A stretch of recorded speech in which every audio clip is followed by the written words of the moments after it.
Nah, wallahu a'lamu bissawab. Saya sudah capek. Jadi maaf, beberapa pertanyaan belum sempat terjawab. Ya, saya tidak bisa menjawab semuanya karena keadaan badan dan waktu, sehingga saya akhiri saja sampai di sini majelis kita ini.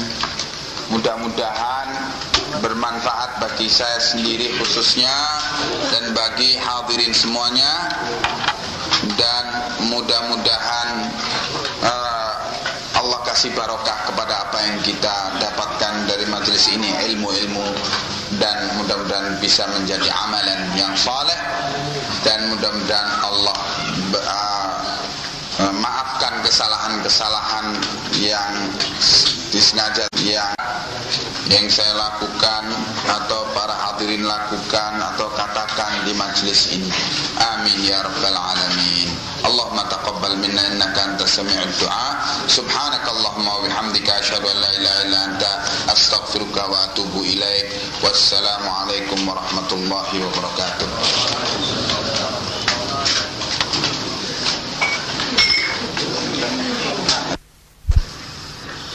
Maka kita mengartikan perkara khilafah ataupun daulah dengan bimbingan salafus saleh. Ya, perkara khilafah ataupun daulah itu adalah salah satu daripada sarana-sarana yang dituntunkan oleh Al-Quran dan Al-Hadis, sarana untuk menjalankan kitabullah dan sunnah rasulnya. Sarana, bukan satu-satunya tujuan. Kita berdakwah kepada kitabullah dan sunnah rasulnya itu tujuannya ialah mengembalikan peribadatan manusia ini kepada Allah semata dan meninggalkan segala bentuk peribadatan-peribadatan kepada selain Allah. Hadirin sekalian, maka karena dakwah itu tidaklah identik dengan usaha mendirikan daulah, salah.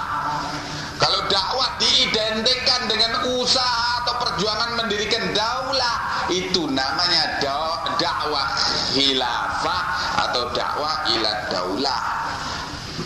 Adapun dakwah ila kitabillah wa sunnah rasulih, itu artinya menyeru manusia kepada untuk beriman kepada kitabullah dan sunnah rasulnya dan mengamalkan keduanya di dalam kehidupannya. Maka dakwah ini harus dengan tuntunan apa yang dituntunkan oleh Allah dan Rasulnya. Harus dengan tuntunan Rasulnya menuntunkan kepada Allah, menuntunkan kepada para nabi-nabi, dan para nabi-nabi juga menuntunkan kepada umatnya. Dengarkan apa yang dituntunkan oleh, apa yang diwasiatkan oleh Rasulullah SAW kepada Mu'adz bin Jabal dan kepada Abu Musa al-Asy'ari ketika keduanya diutus oleh Rasulullah SAW ke negeri Yaman. Apa wasiat Rasulullah SAW kepadanya?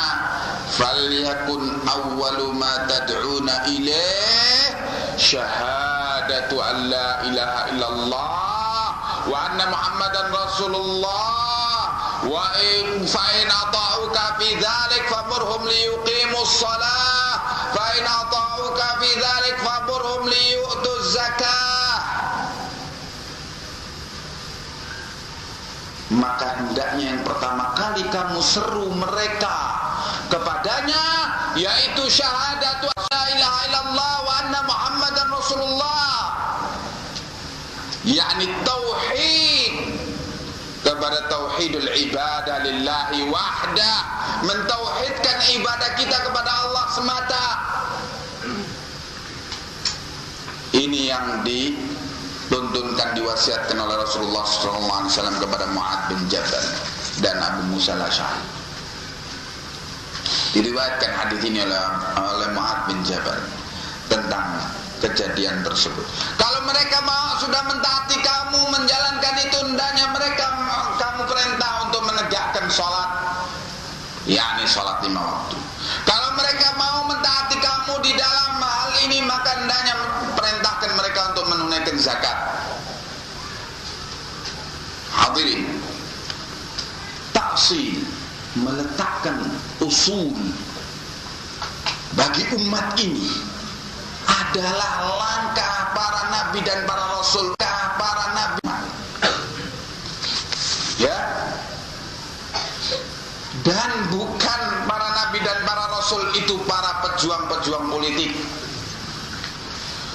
Bukan tokoh-tokoh politik dalam artian yang diperjuangkan hanyalah politik, sehingga para politikus, para kepala-kepala negara mikir, wah ini saingan saya ini, nanti mau merebut kursi saya, maka disikat. Enggak demikian. Para nabi dan para rasul mendakwahkan umat untuk bertauhid kepada Allah. Dan di dalam perkara ini juga bukan berarti para nabi dan para rasul itu kemudian lolos dari berbagai cobaan-cobaan. Ya, tentunya para dukun-dukun, para tukang tenung, para tukang sihir, para tukang sihir sebagai pihak-pihak yang pertama yang akan tersinggung dengan dakwah ini. Para juru kunci kuburan, kuncen-kuncen kuburan yang dikeramatkan itu tersinggung dengan dakwah ini. Kemudian para taghut kecil maupun besar, yaitu para ulama isu yang merasa mendapatkan kenikmatan dengan umatnya yang membebek kepadanya, juga merasa tersinggung dengan dakwah ini. Dan mereka pun semuanya, walaupun mereka saling musuh-musuhan dalam perkara mencari dunia, tetapi dalam hal menghadapi dakwah ila tauhid ini bersatu padu untuk menghadapinya. Nah, jadi urusannya itu bukan urusan berdirinya khilafah atau ambruknya khilafah. Urusannya ialah bagaimana umat ini kembali untuk mentauhidkan Allah. Dan Rasulullah SAW di Mekkah, demikian pula para nabi-nabi sebelum beliau, mereka berdakwah kepada ibadatullah wahdah. La ilaha illallah, la ma'budu bihaqqin illallah, tidak ada sesembahan yang benar kecuali Allah. Tidak mereka menyerukan untuk berdirinya khilafah. Mereka menyerukan untuk umat ini kembali untuk mentauhidkan Allah dalam peribadatannya. Nah, khilafah, daulah, sekali lagi sebagai salah satu saran. Dan Allah Subhanahu wa ta'ala akan memberikan anugerah daulah ini kepada siapa yang dikehendakinya dan tidak memberikannya kepada siapa yang tidak dikehendakinya. Coba bayangkan kalau dakwah para nabi itu dari atas dulu, mengikat umat dengan khilafah. Siapa yang jadi menterinya? Nabi itu kan satu orang. Maksud nabi itu khalifahnya, menterinya, dirjennya, tukang sapunya dan selanjutnya. Masa gitu? Kan gak bisa. Daulah itu kan terdiri dari banyak orang yang mengurusnya. Kalau Nabi memperjuangkan khilafah pertama kali, siapa yang jadi menterinya? Orang-orang musyrikin. Wah, enggak apa-apa sementara, enggak apa-apa. Kan kita masih dalam rangka perjuangan negara, kita bentuk dulu, setelah itu. Musyrikin diajak kerjasama. Kemudian setelah itu menjegal di belakang hari. Waliyadzubillah, dan tidak kenal Allah, tidak akan takut untuk berbuat kejahatan apapun kepada siapapun. harus dikenalkan kepada Allah agar mereka takut kepada Allah untuk bermaksiat kepadanya, sehingga Allah menganugerahkan kepada mereka pimpinan yang adil. Tetapi ketika umat itu durhaka kepada Allah, maka Allah berikan kepada mereka sebagai azab pimpinan yang zalim. La ta'murunna bil ma'ruf wa la tanhauna 'anil munkar aw la yushikanna 'alaikum shirarukum. Sungguh kamu beramar ma'ruf dan bernahi munkar, atau kalau tidak Allah akan menimpakan kepada kamu pimpinan-pimpinan yang jahat dari kalian untuk menjadi pimpinan.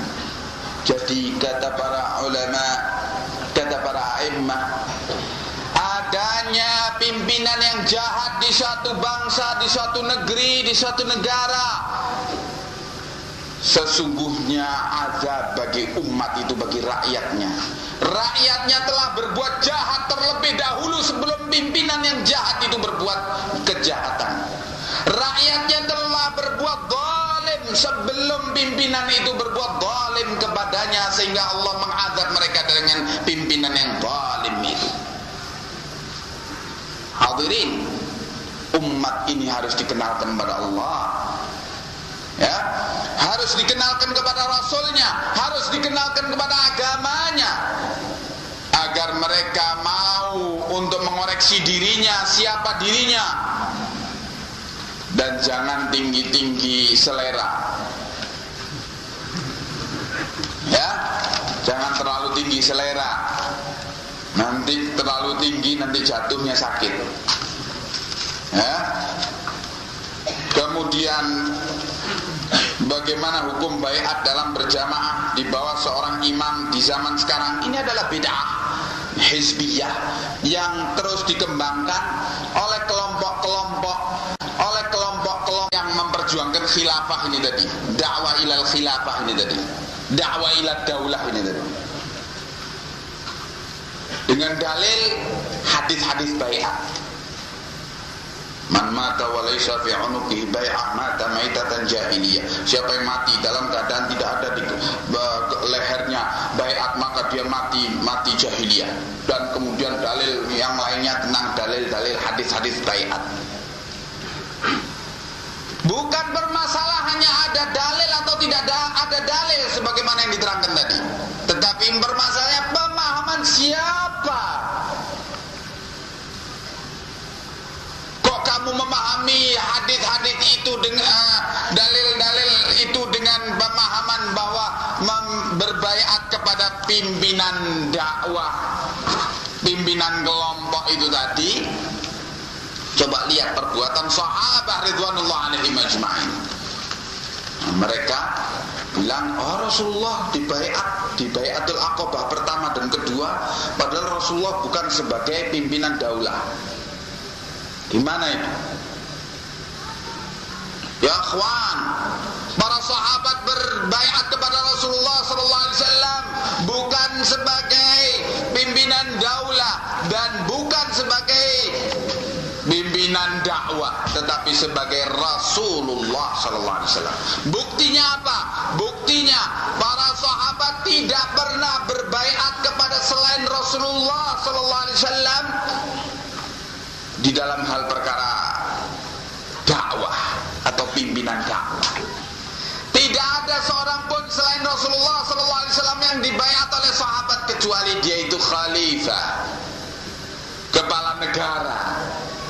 Itu perbuatan sahabat yang menjadi tafsir.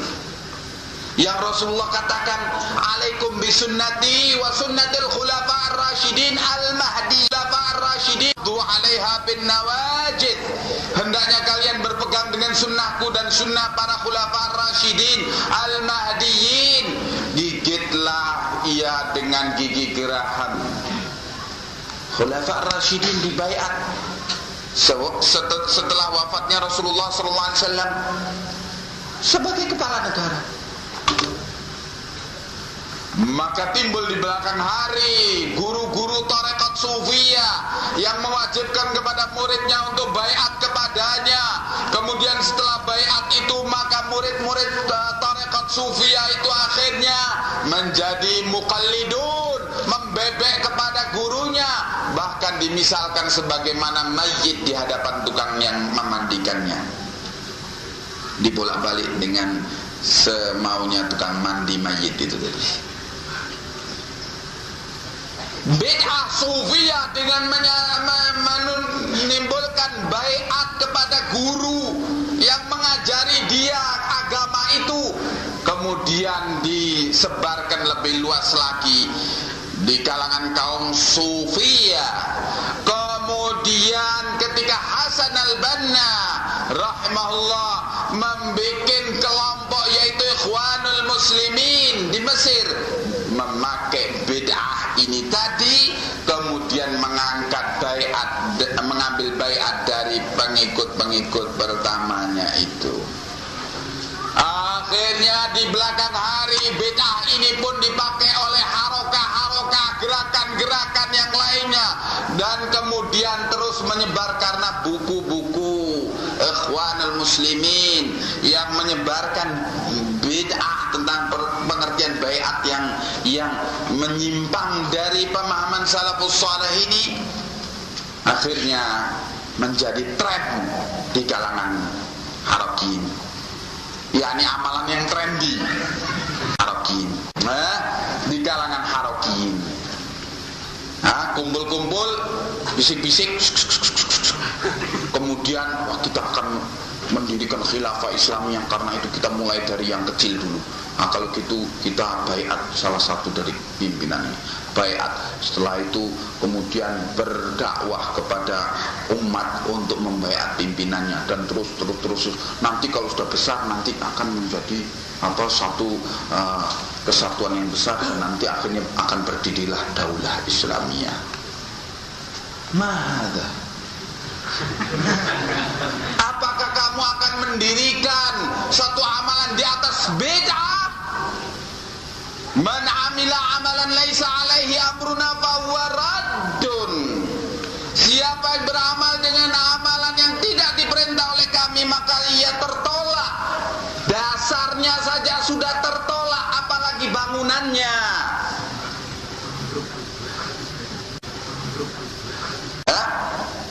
Jadi bid'ah tidak akan bisa menguntungkan apa-apa bagi umat, apalagi mau mendirikan bangunan yang namanya khilafah Islamiyah.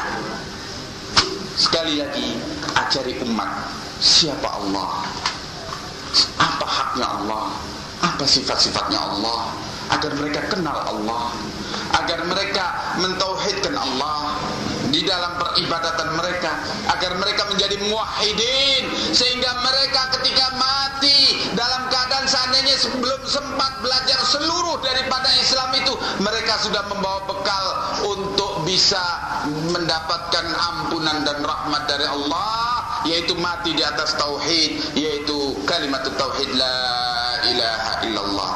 Ada rahmatan lil alamin, dakwah Islamiyah. Kemudian adakah kaidah yang membedakan amal dunia yang amal akhirat?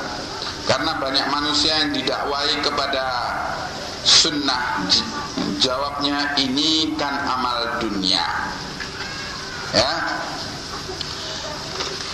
memang ada kaidah atau kaidah yang menerangkan tentang istilahnya amal dunia dan amal din, agama. Amrud dunia, perkara dunia, wa amrud din, perkara agama. Amrud dunia sebagaimana sabda Rasulullah SAW, ya, tentang amrud dunia ini, antum a'lamu bi umuri dunyakum, kalian lebih tahu tentang urusan dunia kalian. Kejadiannya apa hadis ini? Sababul wurud hadis ini yaitu Rasulullah suatu hari SAW melewati petani kurma sedang mengawinkan itu, kawin silang apa? Karena kalau nggak gitu, korma itu tidak berbuah dengan baik. Rasulullah bilang seandainya tidak dikawinkan pun juga akan berbuah. Sahabat memahami bahwa maksudnya nggak perlu dikawin-kawinkan, korma pun akan berbuah. Nah, begitu. Akhirnya tahun itu gagal panen. Karena sahabat pada meninggalkan kebiasaan mereka selama ini mengawinkan kurma. Mereka melapor kepada Rasulullah SAW, ya Rasulullah, ternyata gagal panen karena kami tidak mengawinkannya. Maka Rasulullah SAW menerangkan, antum a'lamu bi umuri dunyakum, kalian lebih tahu tentang urusan dunia kalian. Jadi pertanian, kalian bikin sistem-sistem pertanian, gunakan akal kalian. Ini perkara dunia, ya.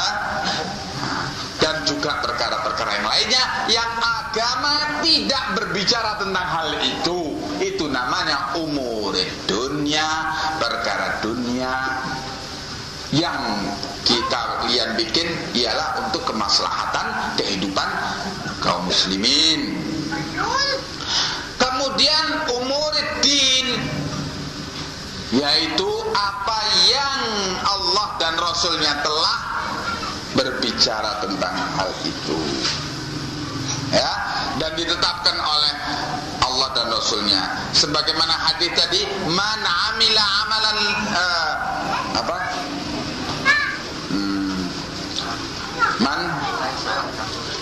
man amila amalan laisa alaihi amruna fahuwa raddun. Laisa alaihi amruna, Rasulullah katakan, barang siapa beramal dengan suatu amalan yang tidak menurut perintah kami padanya, amruna, perkara kami, yaitu perkara agama, maka itu tertolak. Di dalam hal pemisahan yang demikian itu benar, memang kaidah ini benar. Jadi perkara yang Al-Quran wal hadis tidak berbicara tentangnya, tidak menetapkan halal haramnya, ya, tidak memberikan ketentuannya, maka itu silakan kamu berpikir dengan akalmu untuk menyelesaikan perkara tersebut, asal tidak sampai pada batas melanggar yang diharamkan oleh Allah. Ya, ini umurid dunia. Jadi kalau orang itu didakwai dengan satu amalan sunnah, kemudian dia mengatakan, oh ini kan urusan dunia. Dari mana kamu tahu ini urusan dunia?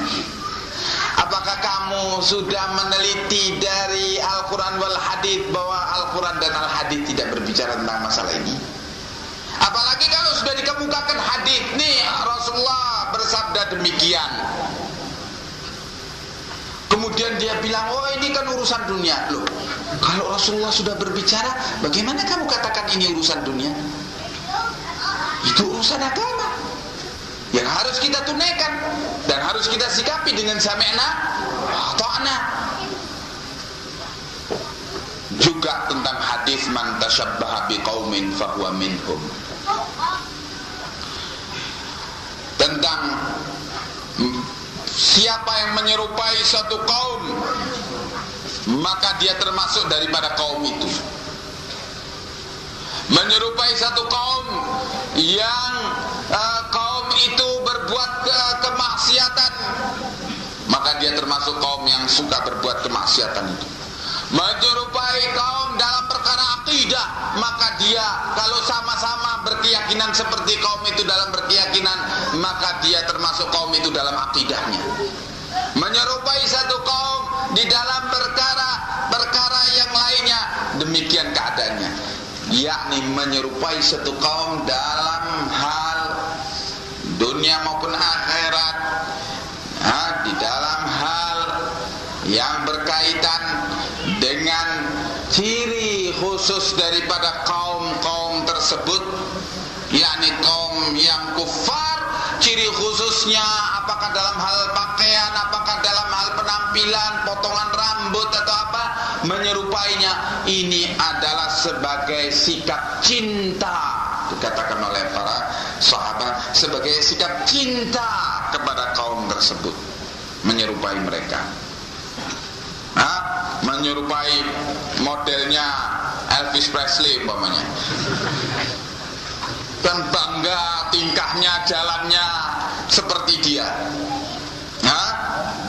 Ini adalah cinta kepada dia. Ya, maka dia termasuk daripada orang ini, yang fasik. Fasik, menirukan modelnya, kepribadiannya dan sebagainya. Fasik, ini dosa. Kalau meniru di dalam perkara i'tiqad, maka itu bukan saja dosa, tetapi merusakkan akidah. Ya, dan selanjutnya, wallahu a'lam bishawab. Sehubungan dengan syirik yang telah diterangkan, maka apakah hipnotis termasuk syirik? Definisi hipnotis adalah menyuruh seseorang untuk melakukan sesuatu dengan yang diinginkannya. Ya wallah alam, caranya hipnotis apakah dengan jalan syirik atau tidak? Kalau dengan jalan syirik, maka ini syirik. Dengan jalan jin-jin, ini sihir, ya, maka ada syirik. Ya. Kalau tidak dengan jalan yang haram, maka tidak mengapa.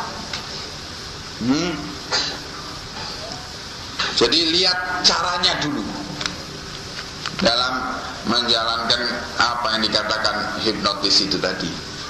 Kalau caranya haram, maka haram. Kalau caranya halal, maka halal. Kalau caranya syirik, maka syirik. Nah, dan selanjutnya, wallahu a'lamu bishawab.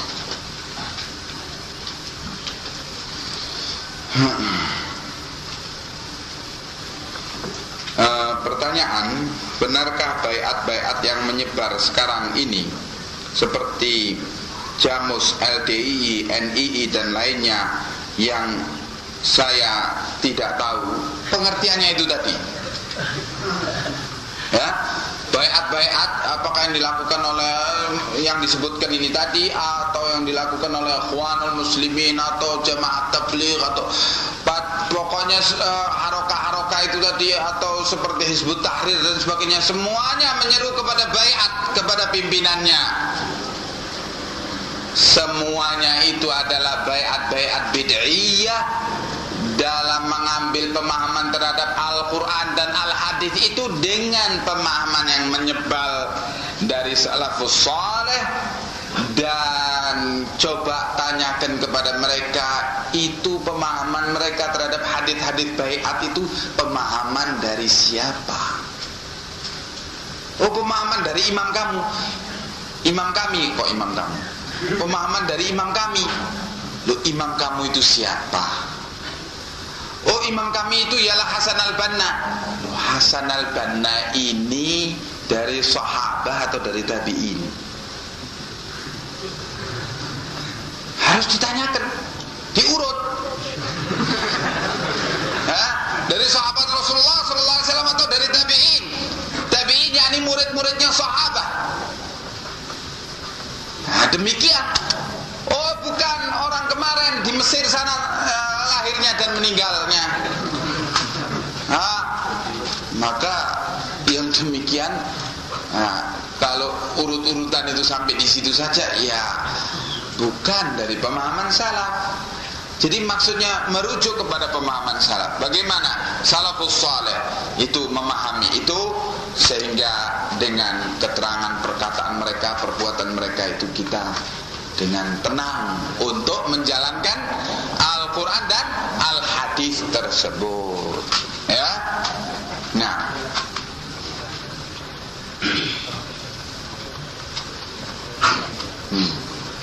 sama pertanyaannya.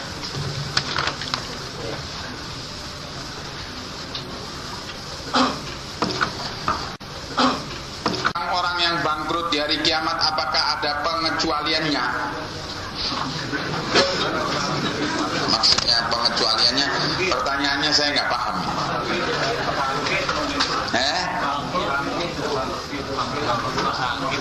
Bangkrut kok? Iya bangkrut. Itu hadis itu bahwa di yaumul qiyamah nanti disebutkan oleh Rasulullah sallallahu alaihi wasallam dinyatakan apa? Atadruna manil muflis gitu. Apakah kamu tahu siapakah yang bangkrut itu? Para sahabat menyatakan ya orang yang mempunyai harta kemudian berdagang dan toilet. Begitu pemahaman mereka, dikoreksi oleh Rasulullah SAW. Orang yang muflis, yang bangkrut itu datang di hari kiamat membawa banyak amalan, ya, yang banyak. Tetapi dia mencela sana, mendolimi sini.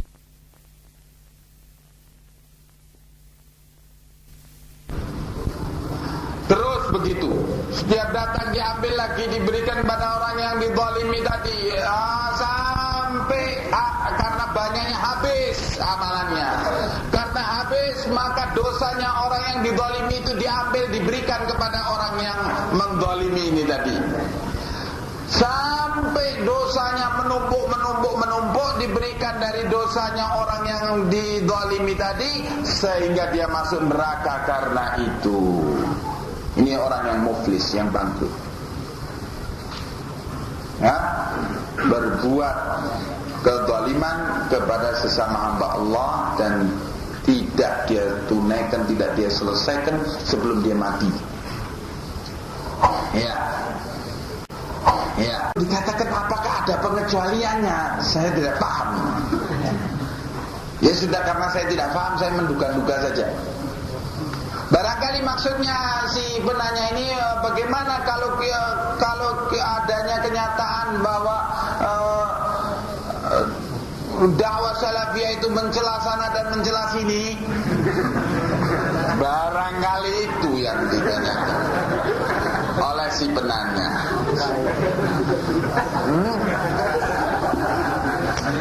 Ya barangkali ya, karena saya tidak paham. Ditanyakan ini, sudah saya jawab sungguhnya.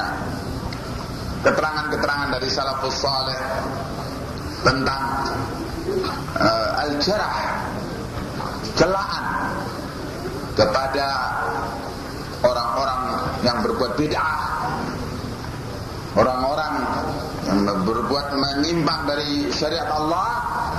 Itu syariat Allah itu dengan judul apa? Hukum membicarakan kejelekan orang Islam, judulnya. Di Salafi edisi berapa saya lupa. Tahu edisi berapa? Karena pembicaranya panjang, ya silahkan bacalah. Kalau enggak sempat dapat, ya fotokopi aja dari situ kemudian baca.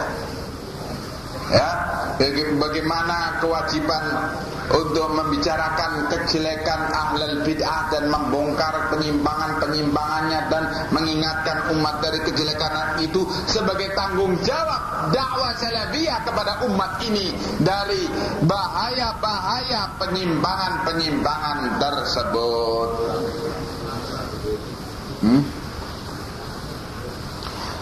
Bagaimana akhlak kita kepada tetangga? Akhlak kita kepada tetangga sebagaimana Rasulullah SAW antara lain sabdakan, man karain say wal yaumil akhir fal yukrim jarahu.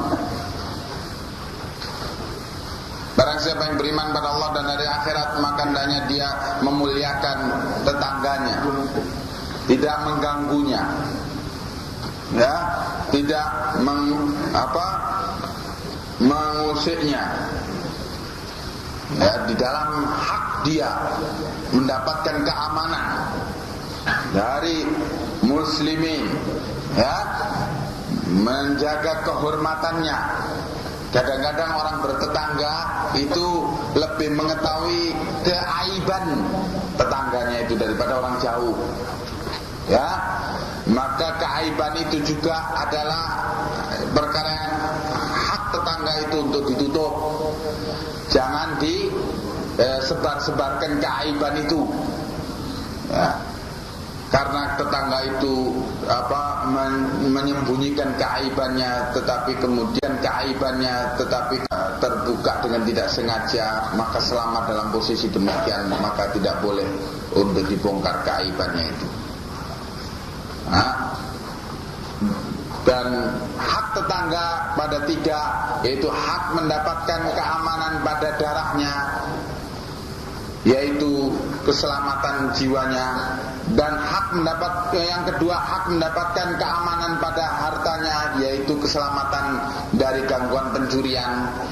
Ketiga, yaitu hak mendapatkan keselamatan pada kehormatannya, yaitu melindungi kehormatannya, tidak membicarakan keaibannya kepada pihak lain.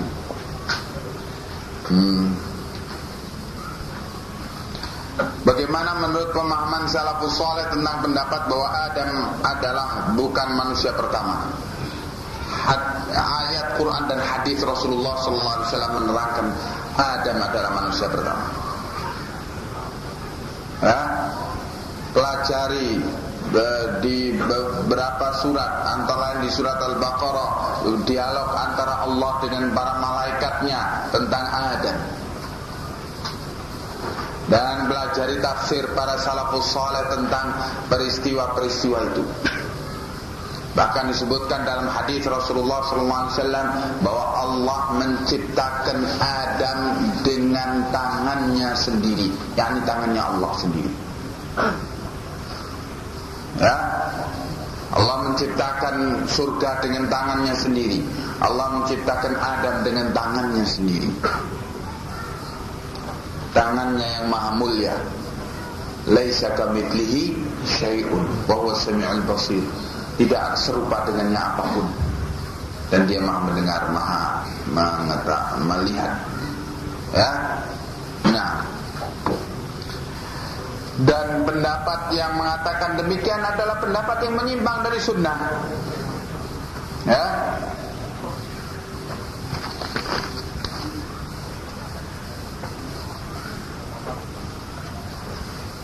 Sama pertanyaan tadi.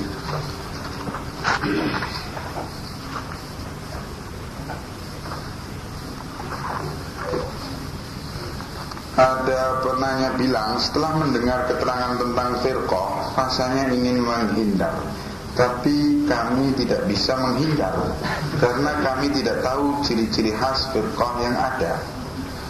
Tolong Ustaz jelaskan ciri-ciri yang mendasar firqah-firqah yang ada supaya kami bisa menghindar. Ya panjang ini. Ya ngaji aja lah. Ngaji Alkitab dan Sunnah. Bagaimana ciri-ciri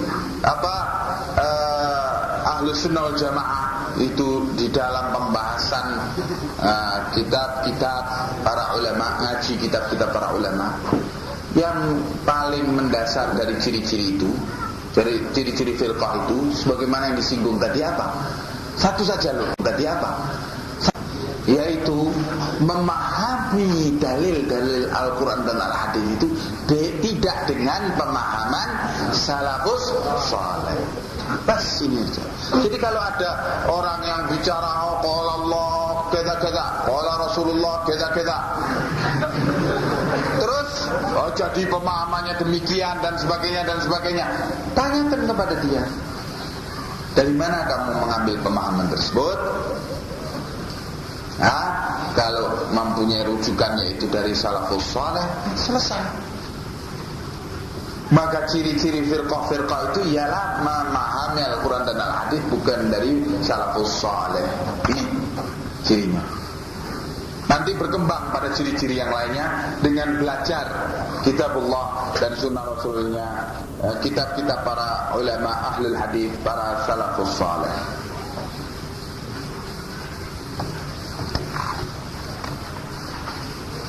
Haruskah umat Islam saat ini berbaiat kepada siapa karena Nabi telah wafat? Tolong jelaskan sekitar pemahaman yang keliru tentang Al-Quran sebagai makhluk. Umat ini harus berbaiat kalau adanya Sultanul Muslimin, ya, penguasa Islam. Kalau nggak ada, ya tunggu sampai ada, ya. Jadi ada syariah itu yang dikaitkan dengan keberadaannya yang lainnya. Kewajiban baiat dikaitkan dengan keberadaan adanya penguasa Islam yang harus dibaiat itu. Maka kewajiban baiat ini tidak bisa dilaksanakan kalau tidak bisa dilaksanakan rukun baiatnya. Salah satu rukun baiatnya yaitu al-mubayah, kepala negara yang dibaiat itu, ya. Sebagaimana syariat Islam yang lainnya juga kadang-kadang dikaitkan dengan waktu. Umpamanya, ya, salat zuhur waktunya ialah ketika matahari dalam posisi demikian dan demikian. Maka tidak boleh orang melakukan salat zuhur, kewajiban salat zuhur ketika belum datang keadaan bayangan itu posisinya demikian. Jadi ada dari syariat Islam itu dikaitkan dengan waktu kadang-kadang, dikaitkan dengan orang kadang-kadang, artinya ada orangnya atau tidak. Dan selanjutnya haji dikaitkan dengan kemampuan. Maka tidak ada kewajiban haji itu bagi orang yang tidak mampu. Demikian pula perkara baiat tidak kalau pihak yang dibaiat, yakni kepala negara Islam tersebut yang mengumumkan dirinya sebagai kepala negara Islam dan negaranya adalah negara Islam, maka karena tidak ada yang demikian maka belum datang kewajiban itu. Kalau sudah datang hal yang demikian ada di kalangan masyarakat tersebut atau bangsa tersebut, maka wajiblah baiat itu kepada seluruh masyarakat yang di situ ada rukun baiat itu tadi. Demikian keadaan, ya. Adapun tentang Al-Quran itu makhluk, itu juga sudah saya tulis di Salafi edisi berapa? Kedua dan ketiga. Iya. Yakin? Insyaallah demikian, ya. 2 edisi saya tulis berturut-turut karena panjang pembicaraannya masalah itu.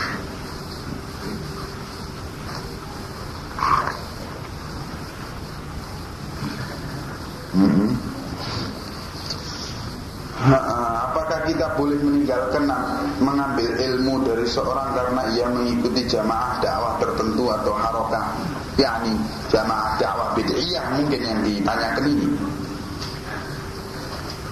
Kalau orang atau ustaz atau guru yang mengajarkan ilmu itu menyeru kepada jamaah dakwah, sesungguhnya bukan jamaah tapi firqah dakwah bid'iyah, bid'ah, haram untuk seorang yang awam untuk mengambil ilmu daripadanya. Ya, karena apa? Karena apa? Dituntunkan oleh para salafus saleh, antara lain oleh Muhammad bin Sirin tabi'in. Beliau menyatakan al-ilmu huwa din, fanzuru amman ta'khuduna dinakum. Ilmu ini, ilmu agama ini, ilmu kitab sunnah ini adalah agama ini sendiri.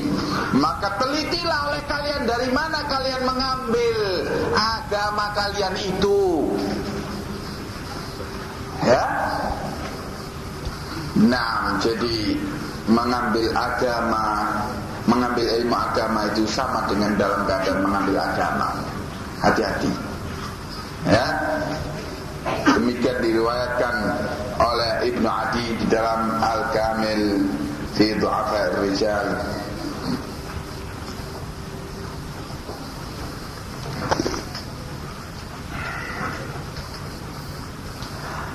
Pertanyaan berikutnya, apakah karena seorang menjadi anggota suatu organisasi yang latar belakangnya firqah tertentu, kemudian dia berarti manhajnya seperti latar belakang organisasi tersebut? Yakni kalau organisasi itu adalah bukan firqah tertentu mestinya. Kalau firqahnya ialah firqah sesat, maka kalau dia menjadi anggota daripada kelompok tersebut atau firqah tersebut, dia sedikit banyak telah berjalan atau mulai, kalau tidak telah, mulai berjalan di atas firqah yang dhalal itu. Sedikit banyaknya ya perlu penelitian, perlu dialog, perlu bicara, perlu mengetahui ya bagaimana jalan pikiran dia. Itu. Karena apa? Dalilnya apa? Karena Rasulullah SAW telah menyatakan ar-rajulu ala dini khalilih fanduru amman ta'khuduna dinakum. Seseorang itu, kata Nabi, sesungguhnya di atas agama sahabat karibnya. Maka telitilah siapa sahabat karibmu. Terus pemahaman terhadap hadis ini dilaksanakan oleh Sufyan ats-Tsauri. Sufyan ats-Tsauri adalah imam dari a'immah tabi'in di Kufah. Ketika Sufyan ats-Tsauri datang ke negeri Baghdad, Sufyan ats-Tsauri menanyakan tentang seseorang. Siapa si Fulan bin Fulan itu kepada penduduk Baghdad? Yang ditanyakan oleh Sufyan ats-Tsauri ini orang penduduk Baghdad. Maka kata orang penduduk Baghdad, oh si Fulan bin Fulan yang kamu tanyakan itu dia ahlus sunnah, orang baik dan sebagainya. Kemudian setelah itu Sufyan ats-Tsauri tanya, siapa sahabat karibnya? Kata penduduk Baghdad, sahabat karibnya ialah Qadari, orang yang berfaham Qadariyah. Kata Sufyan ats-Tsauri, ketahuilah bahwa dia itu adalah Qadari. Nah, demikian pemahaman salafus saleh terhadap sabda Rasulullah SAW ini. Sehingga lihat sahabat karibnya, bukan artinya teman bicara, tapi sahabat karib. Khalil itu artinya sahabat karib yang rapat sama dia. Siapa? Maka seorang yang bergabung dengan suatu firqah dhalalah, atau organisasi yang ditegakkan di atas bid'ah, kemudian dia membela organisasi itu, bahkan berdakwah kepada organisasi itu, maka dia adalah dari itu. Walaupun dia itu zahirnya selalu menyerukan kepada ahli sunnah jamaah, maka tetap dia itu adalah khalilnya, sahabat karibnya ialah kelompok itu. Sebagaimana yang dilakukan oleh Sufyan ats-Tsauri, sebagaimana yang diriwayatkan hal ini. Peristiwa Sufyan ats-Tsauri ini diriwayatkan oleh Al-Imam Al-Lalikai dalam kitab Syarh Ushul I'tiqad Ahli Sunnah wal Jamaah.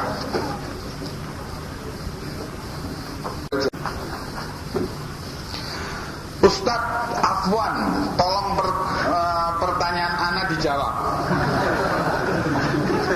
Ini dari Akhwat. Oh iya. Pertanyaannya, siapakah Imamus Salaf? Imamus Salaf ialah pertama Rasulullah sallallahu alaihi wasallam. Kemudian setelah itu Khulafaur Rasyidin Al-Mahdiin. Kemudian setelah itu a'immah tabi'in, a'immatul huda. Kemudian setelah itu a'immah ahlul hadis. Wa man tabi'ahum bi ihsanin ila yaumiddin. Dan orang-orang yang mengikuti imam-imam salaf itu sampai hari kiamat. A'immah ahlul hadis itu imamnya salaf. Sehingga imamnya salaf itu tidak satu. Ya. Ada imam salaf yang tinggal di Yordan sekarang yang hidup. Dan beliau adalah Syekh Muhammad Nasiruddin Al-Albani hafizahullah. Ada Imam Salaf yang tinggal di Riyadh, Saudi, Syekh Abdul Aziz bin Baz hafizahullah. Ada yang tinggal di Yaman, Syekh Muqbil bin Hadi Al-Wadi'i hafizahullah. Ada yang tinggal di Madinah, Syekh Rabi bin Hadi Al-Madkhali hafizahullah. Ada yang tinggal di mana lagi? Indonesia tidak ada itu Imam Salaf itu. Siapa ya? Wong ustaz-ustaz tok kok. Imam Salaf sekali lagi Al-Madkhali hafizahullah. Di Indonesia tidak ada a'imah ahlul hadis. Nah, cuma ada para dai saja. Ngerti? Jadi Imam Salaf itu sesungguhnya semua a'imah ahlul hadis di segala zaman, di segala tempat. Di India Syekh Badiuddin As-Sindi rahimahullah baru meninggal Ramadan yang lalu. Wa inna lillahi wa inna ilaihi raji'un. Ya. Maksudnya imam yaitu sebagai pemahaman terhadap firman Allah Subhanahu wa taala. Ya ayyuhalladzina amanu atti'ullaha wa atti'ur rasul wa ulil amri minkum. Hai orang-orang yang beriman, taatilah oleh kalian Allah dan taatilah oleh kalian Rasul dan taatilah oleh kalian apa? Ulil amri minkum. Ulil amri minkum diterangkan oleh jumhur sahabat, Ibnu Mas'ud dan lain-lainnya ialah para a'immah mujtahidin, ulama mujtahidin. Abu Hurairah radhiyallahu anhu yang menafsirkan ulil amri minkum ialah pemerintah muslimin. Itu imam daripada salaf, yaitu para a'immah mujtahidin, para ulama mujtahidin yang membimbing umat ini kepada pemahaman yang benar terhadap Alkitab was sunnah. Apakah perbedaan jamaah muslimin Hizbullah atau al-jamaah dengan salaf? Tidak tahu ya. Apa perbedaannya? Tidak tahu ya. Kalimat al-jamaah, kalimat Hizbullah ini yang ada di dalam Al-Quran, yang ada di dalam hadis, ya, itu semuanya, atau kalimat sabilul mu'minin, istilah-istilah yang ada di dalam Al-Quran sebagaimana yang saya jelaskan tadi, atau di dalam Al-Hadis, semuanya adalah pengertiannya sama, yaitu yang dijelaskan oleh Rasulullah, ma ana alaihi wa ashabi. Ya. Nah,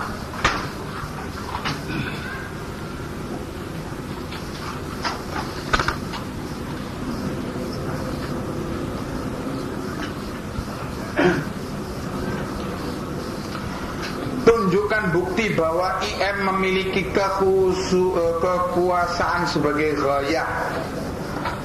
Silakan baca keterangan-keterangan di majalah Salafi, itu ada itu. Banyak data-datanya, halaman sekian bulan bin bulan ngomong begini, halaman sekian jilid sekian bulan bin bulan ngomong gini, nukilan-nukilan itu. Jadi bukti ini mestinya ya harus merujuk kepada apa, buku-buku karya mereka, tokoh-tokoh mereka, ya, tokoh-tokoh IM, Ikhwanul Muslimin.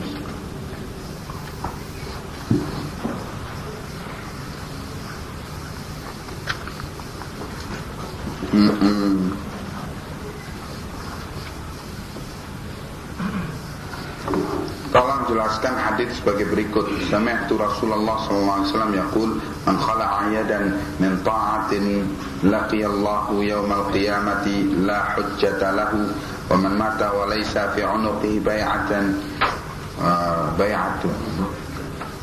mata maitatan jahiliyah. Akhrajahu Ahmad wa Muslim fi sahihih wa lafdhu lahu wa Ibnu Hibban. Kemudian an Ibnu Umar anna Rasulullah sallallahu alaihi wasallam qala man kharaja minal jama'ati qida shibrin faqad khala'a ribqatal Islam min 'unuqihi hatta yuraji'ahu. Qala wa man mata wa laysa 'alaihi imamun jama'atin fa inna maitatahu maitatan jahiliyah. Akhrajahu al-Hakim wa qala ala syarti syaikhain wa wafaqahu adh-Dhahabi. Qala talzamu jama'atal muslimina wa imamahum. Qultu fa in lam yakun lahum jama'atun wala imam. Qala fa'tazil tilkal firaqa kullaha walau an ta'adda bi asli syajaratin hatta yudrikakal maut wa anta ala dhalik. Muttafaqun alaih wal lafdhu lil Bukhari. Ya, jadi perkara baiat yang dituntunkan, yang diwajibkan oleh Rasulullah sallallahu alaihi wasallam di sini diterangkannya di dalam memahami keterangan seperti barang siapa yang melepaskan ketaatan kepada pemerintah Islam, yakni melepaskan ketaatan pada pemerintah Islam, yaitu memberontak kepada pemerintah, ya, kepada pemerintah tersebut. Maka barang siapa yang mati dalam posisi sebagai pemberontak, ya, maka dia mati dalam keadaan durhaka kepada Allah, bermaksiat pada Allah. Dia di yaumil qiyamah bangkit dalam keadaan tidak mempunyai hujjah, alasan kenapa dia bermaksiat itu. Jadi mati di pemerintah Islam dalam keadaan tidak mau taat kepada pemerintah tersebut dalam perkara yang diperintahkan oleh Allah, dalam perkara ma'ruf, ya, sebagai pemberontak, bughah, ahlul bughah, yakni memberontak. Demikian pula riwayat yang kedua kurang lebih demikian pengertiannya. Mati jahiliyah, yakni mati seperti keadaannya orang-orang jahiliyah. Orang-orang jahiliyah itu dalam keadaan fawdha, kacau balau, tidak ada suatu pemerintahan yang dia taati, ya, anarki, keadaan anarki, dan itu adalah istilah yang difahami oleh para ulama Ahlus Sunnah wal Jamaah, ialah mati dalam keadaan kemaksiatan, mati sebagai pemberontak yang memberontak kepada pemerintah Islam ketika adanya pemerintah Islam itu, ya. Nah, adapun pengertian riwayat ketiga, yaitu riwayat yang muttafaqun alaih, yaitu talzam jama'atal muslimin wa imamahum. Ketika kamu dalam perselisihan, dalam fitnah, kamu hendaknya berpegang kepada jama'atul muslimin dan imam mereka, ya, jama'atul muslimin sebagaimana yang diterangkan oleh para salafus saleh tadi, antara lain oleh Ibnu Mas'ud radhiyallahu anhu. Kamu tahu sebabnya kenapa Ibnu Mas'ud menyatakan al-jama'atu hiyal haq wa in kunta wahdak. Jamaah itu ialah al-haq walaupun kamu sendiri. Ibnu Mas'ud ketika itu ditanya tentang kemungkinan adanya pemerintah di belakang hari yang suka mengundurkan waktu sholat. Jadi imam sholat jamaah itu pemerintah atau yang ditunjuk oleh pemerintah. Nah, imamnya itu suka mundur-mundur waktunya sampai kaum muslimin tidak mendapatkan keutamaan sholat pada awal waktunya. Ini bagaimana? Ditanyakan kepada Ibnu Mas'ud, apakah kita tetap juga harus bermakmum mendatangi masjid untuk sholat pada waktu yang imam tersebut menunaikan sholat? Ibnu Mas'ud menyatakan, kamu sholat pada awal waktunya di rumah-rumahmu, setelah itu kamu datangi masjid ketika ditegakkan sholat, untuk sholat mengambil keutamaan sholat berjamaah.